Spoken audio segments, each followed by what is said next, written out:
Heresy was a strange crime. It wasn't like theft or murder. You didn't have to do anything, not really. You just had to think the wrong thing. You had to believe something that went against the established church.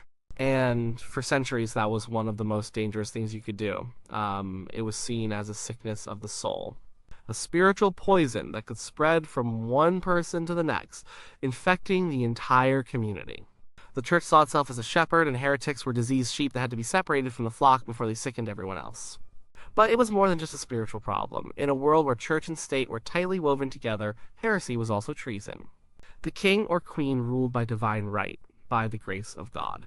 To challenge the church's doctrine was to challenge the very foundation of the ruler's authority. It was to challenge the order of society itself. If people could decide for themselves what to believe about God, what else could they decide for themselves? Who was in charge? Who made the rules? Heresy was chaos waiting to happen. It was a rebellion against God and the king all at once. So the punishment had to be severe. It had to send a message. In the very early days of Christianity, the punishment was simple. It was excommunication. You were cast out of the community. You couldn't receive the sacraments. You were spiritually isolated. For believers, this was a terrifying fate, a kind of spiritual death. The community would shun you. No one would trade with you, talk to you, or help you. It was a social death that often led to a real one, but it was still a punishment handled within the church. The state wasn't involved yet. That all changed when the Roman Empire became Christian. Suddenly, the church had the power of the state behind it. The emperor was now the protector of the faith. An offense against the church became an offense against the empire. The first Christian emperor to order an execution for heresy was Magnus Maximus in 385. He had a Spanish bishop named Priscillian and several of his followers beheaded. This was a shocking moment. Many church leaders, like Martin of Tours and Ambrose of Milan, protested. They believed the church should not shed blood. They argued that persuasion, not force, was the way to deal with wrong belief.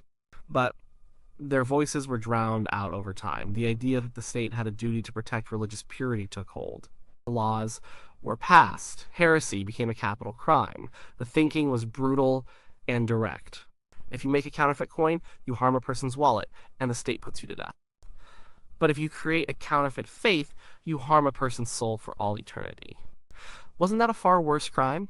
From that perspective, the death penalty seemed not only justified, but necessary. It was a form of spiritual surgery: cut off the diseased limb to save the body, punish one person to save thousands from the fires of hell. This belief system created a world of immense fear. Your private thoughts were no longer safe. A neighbor could overhear a careless word. A rival could make an accusation. The very air seemed to buzz with the danger of thinking differently. It wasn't about being a good person or kind or honest. You could be all those things and still be a heretic. All that mattered was whether your beliefs lined up perfectly with the official doctrine handed down from on high. Any deviation, no matter how small, could put you on a path that ended in agony and fire. The groundwork was laid for a much more organized and terrifying system of enforcement. The age of the Inquisition was coming. Before the formal Inquisitions, the punishment for heresy was often messy and local. Sometimes a crowd would take matters into its own hands. A preacher would come to town with strange new ideas, and the local bishop might incite a mob to drive him out or even kill him. It was a kind of vigilante justice fueled by fear and piety. In the 11th century, a group of heretics was discovered in Orleans, France. Yes, they were academics and clergy-educated men. After a trial, King Robert the Pious had them taken outside the city walls and burned. This was one of the first major state-sponsored executions by fire for heresy. The fire was significant. It wasn't just a way to kill someone, it had deep symbolic meaning. Fire was seen as a purifier. By burning the heretic's body, the authorities believed they were cleansing the land of their spiritual contamination. It also ensured there was no body left to be venerated by followers. No grave could become a shrine. The heretic was to be erased from the earth, their memory turned to ash and smoke. It was the ultimate statement of rejection. But lynch mobs and occasional royal decrees were not a system. They were inconsistent. As heretical movements like the Cathars and Waldensians grew in the 12th and 13th centuries, the church decided it needed a more organized approach. The problem was getting too big to ignore. The Cathars, in particular, were a major threat. They had their own clergy, their own churches, and a belief system that was completely at odds with Catholicism. They believed the material world was evil, created by a lesser god, and they rejected the authority of the Pope. In southern France, they were becoming the dominant religion. The first response was military. The Pope launched the Albigensian Crusade, a brutal 20-year war to wipe out the Cathars. Armies marched through southern France, laying siege to cities and castles. The most infamous event was the sack of Béziers in 1209. When the Crusader commander was asked how to tell the Cathars from the Catholics in the city, the papal legate supposedly replied, "Kill them all. God will know his own." Thousands were slaughtered. The war was incredibly destructive, but it didn't completely solve the problem. You can't kill an idea with a sword. The surviving Cathars went into hiding, and their beliefs continued to spread in secret. This is where the Inquisition was born. The church realized it needed an investigative body, a kind of spiritual police force to hunt down the hidden heretics. Pope Gregory IX formalized the Papal Inquisition in the 1230s. He put it in the hands of the newly formed Dominican and Franciscan orders. These were men who were educated, disciplined, and fiercely loyal to the Pope. They were not local bishops who might be swayed by family ties or politics. They were mobile, professional investigators sent from Rome. Their arrival in a town was a major event. They would come with authority and purpose. Their job was not just to punish, but to get to the truth. Or, more accurately, to get a confession. The entire system was built around confession. A heretic who confessed and repented could be saved. Their soul could be brought back into the fold of the church. A heretic who refused to confess was a stubborn limb that had to be amputated. The early punishments handed out by these inquisitors varied. For those who confessed quickly, the penance might be relatively light. They might be ordered to go on a pilgrimage, to fast, or to be flogged publicly at the church door on a Sunday. A common punishment was being forced to wear a symbol of shame. This was often 2 yellow crosses sewn onto the front and back of their clothes. It was called a San Benito in Spain later on. This marked them for life. Everyone in their town knew what they had done. They were a walking billboard for the crime of heresy. It was a constant daily humiliation. They and their families were often barred from holding public office or certain jobs. Their lives were ruined even if their bodies were spared. Confiscation of property was another powerful weapon. The church and the local rulers would split the heretics' assets. This created a terrible incentive. Accusing a wealthy neighbor of heresy could be very profitable for those in power. It turned the hunt for heretics into a business for some. And for those who refused to confess, or who were found to have relapsed into heresy after a first offense, the punishments would become much, much worse. The system was now in place, and it was about to get a lot more brutal. The process of the Inquisition was a machine designed to produce confessions. It was a legal and psychological maze from which it was almost impossible to escape. When the Inquisitors arrived in a village, they would announce an Edict of Grace. This was a period, usually a month, where heretics could come forward voluntarily, confess their sins, and receive a lighter penance. This was a clever move. It immediately turned neighbors against each other. People would rush to confess, and as part of their confession, they would be required to name every other heretic they knew. A web of accusations would begin to spread through the community. After the Edict of Grace expired, the real work began. The Inquisitors would start summoning suspects based on the denunciations they had received. A person would be arrested and brought to the inquisitorial prison. They were often not told who had accused them or even what, specifically, they were accused of. The secrecy was a powerful tool. The accused would be left to guess, to search their memory for any stray word or forbidden meaning that could have damned them. The trial itself was unlike any modern legal proceeding. There was no presumption of innocence. The inquisitors were the investigators, the prosecutors, and the judges all in one. The accused was not allowed a lawyer in the modern sense, because defending a heretic was seen as a form of heresy itself. If a lawyer was provided, their job was not to prove their client's innocence, but to convince them to confess. The witnesses who testified against the accused were kept anonymous. This was supposedly to protect them from retaliation, but it meant that a person could be condemned based on the word of a personal enemy, a business rival, or a debtor, and they would never know who it was. The accused couldn't confront their accusers. The interrogations were relentless. They could go on for days, weeks, or even months.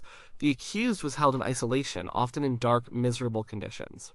They were questioned repeatedly about their beliefs, their friends, their family. The inquisitors were trained theologians and skilled lawyers. They would twist the prisoner's words, lay logical traps, and use leading questions. A simple peasant or merchant stood little chance against such a sophisticated intellectual assault. Imagine being in that situation. You're alone, scared, and confused. You're told that anonymous witnesses have testified against you. You're told that your only path to mercy is to confess. But what do you confess to? If you genuinely are not a heretic, you don't know what to say. If you invent a story, you might contradict yourself and be seen as a liar. If you confess to something minor, the inquisitors will push for more, believing you are still hiding the full extent of your sin. They demanded a full and complete confession, one that matched the testimony they had already collected. And they expected you to name names. Who taught you these ideas? Who else was at the secret meetings? Refusing to name others was seen as a sign of impenitence. You were still protecting the sickness, not helping the doctors cure it. The psychological pressure was immense. Many broke down and confessed to things they had never done, just to make the questioning stop. They would implicate their friends and family, hoping for a lighter sentence. The system fed on itself, with each confession generating new suspects and new trials. It was a chain reaction of fear. If the accused stubbornly maintained their innocence, the inquisitors had another tool at their disposal. The trial would be suspended, and the accused would be handed over to the secular authorities for the question. This was a euphemism. It meant torture. The church had a rule, ecclesia non novit sanguinem, which means the church does not know blood. This was a legal fiction that allowed them to maintain a veneer of piety. Inquisitors were forbidden from carrying out the torture themselves. So they would be present, directing the proceedings and writing down the confession, while the state's torturers did the actual work. The church could claim its hands were clean, but everyone knew what was happening. The long, grueling process of interrogation was designed to break the will, and if that failed, the next step was to break the body.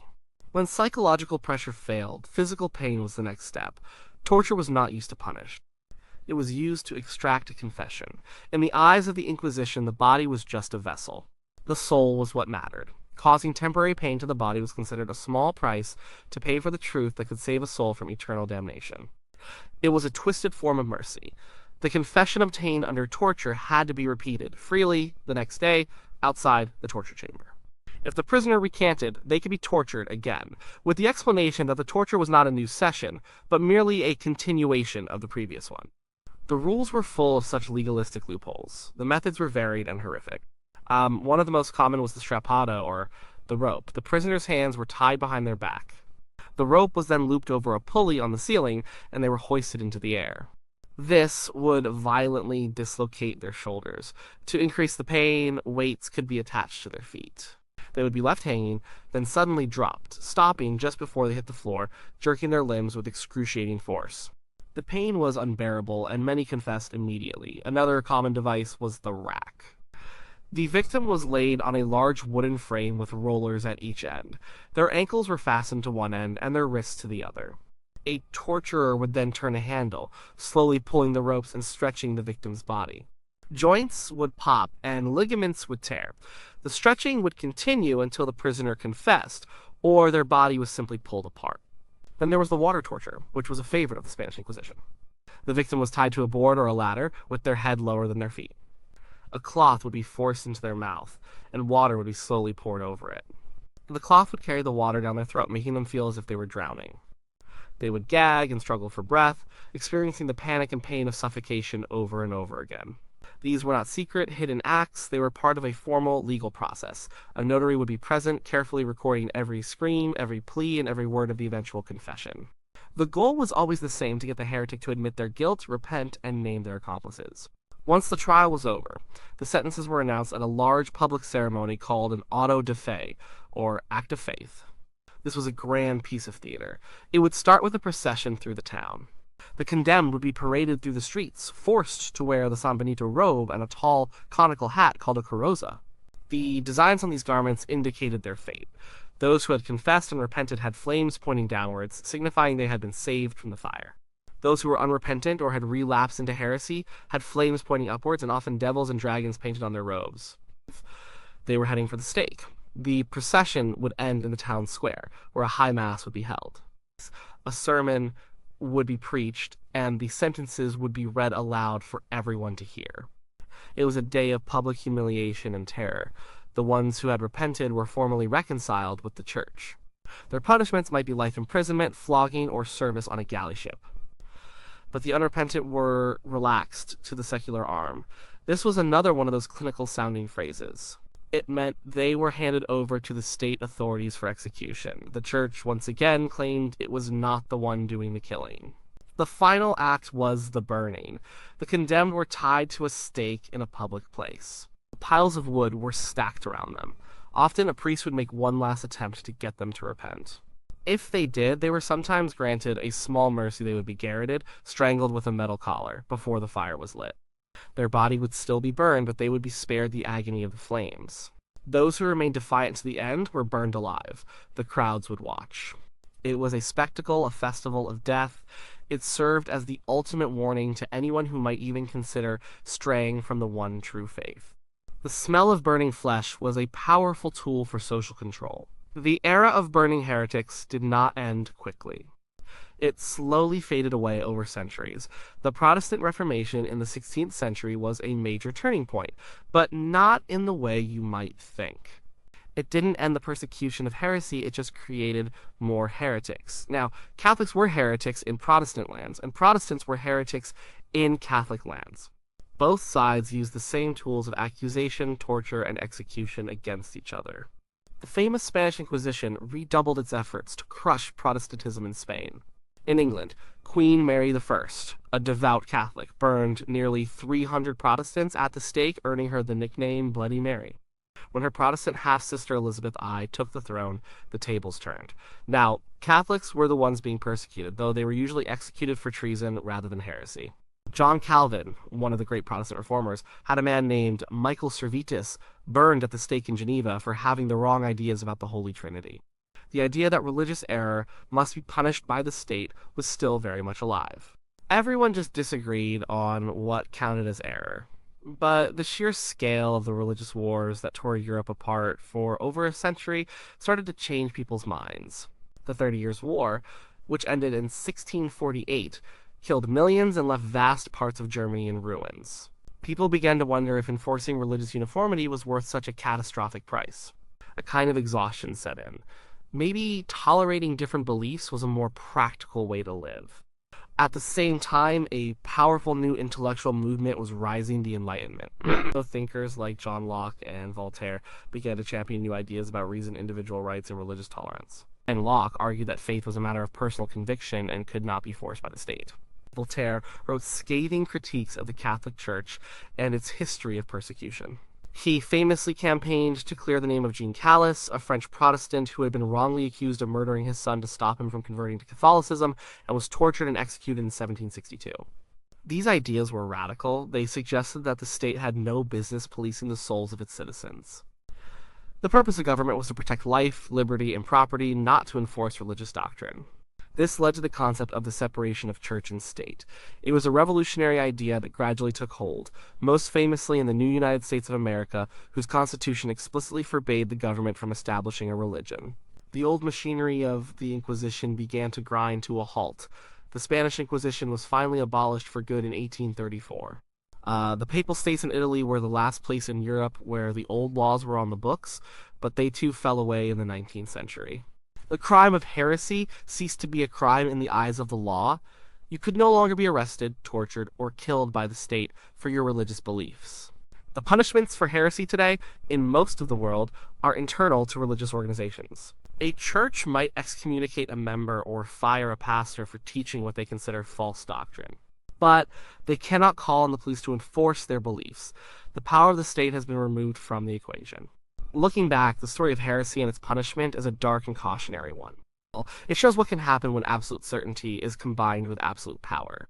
The people who ran the Inquisitions were not, for the most part, evil sadists. They were intelligent, devout men who truly believed they were doing God's work. They believed they were saving society from a deadly poison and saving souls from an eternity of suffering. And in that certainty, they were willing to commit acts of unimaginable cruelty. They built a system that valued doctrinal purity over human compassion and confession over justice. The fires have long gone out, but the fear of wrongthink and the temptation to silence dissenting voices never really go away. It's just the punishments that have changed.